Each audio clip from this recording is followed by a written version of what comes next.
নমস্কার। বিশ্বকবি রবীন্দ্রনাথ ঠাকুরের লেখা কৃপণ।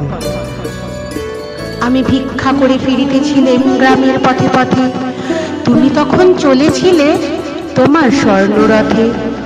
অপূর্ব এক স্বপ্ন সম লাগতেছিল চক্ষে মম। কি বিচিত্র শোভা তোমার, কি বিচিত্র সাজ। আমি মনে ভাবিতেছিলেম, এ কোন মহারাজ। আজি শুভক্ষণে রাত পোহালো, ভেবেছিলেম তবে আজ আমারে দাঁড়ে দাঁড়ে ফিরিতে নাহি হবে। বাহির হতে নাহি হতে কাহার দেখা পেলেম পথে, চলিতে রথ ধন ধান্য ছড়াবে দুই ধারে। মুঠা মুঠা কুড়িয়ে নেব নেব ভারে ভারে। দেখি সহসা রথ থেমে গেল আমার কাছে এসে, আমার মুখ পানে চেয়ে নামলে তুমি হেসে। দেখে মুখে প্রসন্নতা জুড়িয়ে গেল সকল ব্যথা, হেনকালে কিসের লাগি তুমি অকস্মাৎ।